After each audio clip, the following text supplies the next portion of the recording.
Human Origin Museum Foundation that works to preserve heritages and artifacts was officially established in Ethiopia. The foundation has been legally licensed by Corporate Social Responsibility. Ethiopia at the origin of human being, the foundation has been set up to protect heritages that developed over the years and will fill the gap in the field of museum development. The foundation also works on museum construction, organizing artifacts and collecting intellectual, technical and financial support. President of the Federal Democratic Republic of Ethiopia, Sahle-Work Zawde, said that the foundation promotes domestic heritages on global arena. እንዲህ አይነት ሙዚየም ካለን ከኢትዮጵያ አልፎ ለአፍሪካ ለመላው ዓለም ህብረተሰብ The museum can create good opportunity for other Africans and the people of other world to see other heritages and artifacts.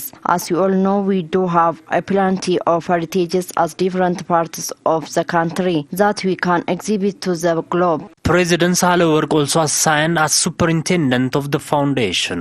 Minister of Culture and Tourism Dr. Hirut Kasso for her part pointed out that the foundation helps to protect the country's tourism resources. She added that the artifacts will also play an important role in accelerating tourism development by keeping the artifacts open to visitors. The foundation has 4 founding members and 13 board members from different institutions, it was learned. The Inter-Religious Council of Ethiopia has condemned the recent protest-led incident that it is not acceptable in any religion and urged for concerted efforts to ensure peace and order. The council briefed the media on the issue. The Ethiopian Inter-Religious Council has briefed the media in connection with the current situation of the country. They expressed their deepest sympathies to those who lost their lives as a result of the conflict last week and wished comfort for the family and friends of the victims. We, the Ethiopian Inter-Religious Council religious fathers, express our deepest sympathies to those who lost their lives due to the conflict that happened in the country, especially in Oromia regional state. It adds that besides the regular prayers and preaching, the religious institutions have been working with their followers to solve the problem, noting that the created incident is opposite to the coexisting values of people of the country. The council stressed that it needs immediate solution to solve it from its grassroots level.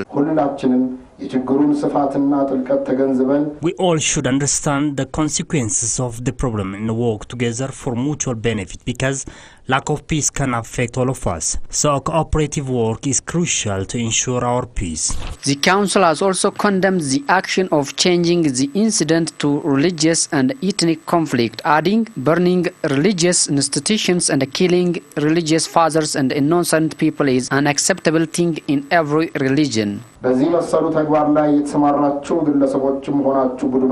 We call upon individuals and groups who have been participating on such evil actions to refrain from the action and save religious and governmental institutions from destruction. It also underscored that all should play their level best in peacekeeping of their area through strengthening the ever-existing culture of tolerance. The council has called upon the government to bring perpetrators to justice.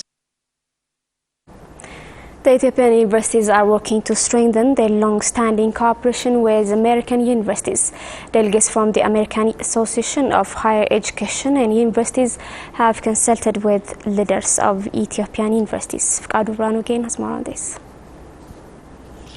Ethiopia universities leaders and delegates from the American Association of Higher Education and Universities have consulted. According to the universities leaders, U.S. universities have been supporting in women resource development and material development in Ethiopia in the past. Universities of the United States are providing a variety of educational resources and contributing to school organizing. The leaders said they have been supporting in Ethiopia, especially in the medical field. Addis Ababa University President Professor Tasu Waldahana said currently more than $20 million has been allocated and they are working together in over 50 projects. Gondar and Awasa universities also work to strengthen existing cooperation between their institutions and American educational institutions. They also noted that earlier exchanges of women resource development, teacher and student exchanges and empowerment activities were better. Ministry of Science and Higher Education Professor Hirut Waldamariam on her part said that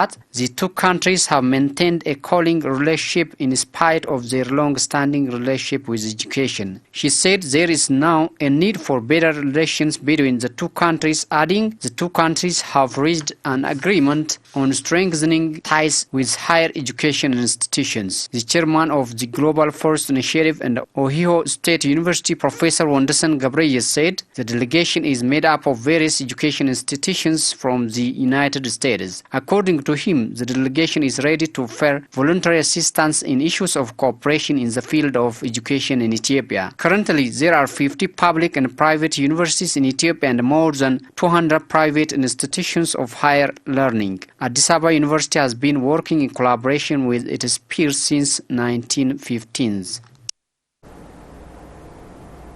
Federal Ethics and Anti-Corruption Commission proclaimed that media should discharge its highest share in fighting against corruption. A relevant discussion has been held in Finfinne, Olumabaina. Ethiopian mass media should give due attention to fight against corruption and lack of good governance, it was said. The Federal Ethics and Anti-Corruption Commission, in collaboration with Ethiopian Broadcasting Authority and Ethiopian Vision for Democracy organization, has organized a discussion forum on how to fight against corruption and maladministration in the country. Mass media law and communication expert at Attorney General Office, Solomon Goshu, during his research presentation on the meeting, noted that the role of media in investigating and exposing corruption is very low. He further noted that the media coverage given to fight against corruption is limited and superficial when compared to other African countries. Deputy Commissioner of the Federal Ethics and Anti-Corruption Commission, Atakal Tagidai, said that the media should play its role in exposing corruption and maladministration in the country. To fight against corruption and lack of good governance, the media have significant role. So I call upon all media outlets to play their role in fighting against corruption. Deputy Director of the Ethiopian Broadcasting Authority, Wondoson Andwalam, for his part, said that media should work on socio-economic and political aspects rather than simply relying on merely about politics instigation. Media ህይወት ፖለቲካ ብቻ የሆነች እስኪመስል ድረስ Media outlets shouldn't work only on the area of politics as if it was the only way of life. They should rather widen their area of focus as per public interest. Some participants of the meeting suggested that media freedom should be sustained so as to fight against corruption and lack of good governance that the public have been suffering from. The media should dig out the root causes of corruption and maladministration based on evidence. To do so, press freedom should be ensured. The new homegrown economic reforms aims at making the private sector a major protagonist in the economy, which in turn will help usher a sustainable economic development. This was highlighted when Ethiopian Chamber of Commerce and Sectoral Associations held a discussion. Melaku Azazo, president of the Ethiopian Chamber of Commerce and Sectoral Associations, stated that the homegrown economic reform will help solve economic challenge facing the private sector and in general the overall economy.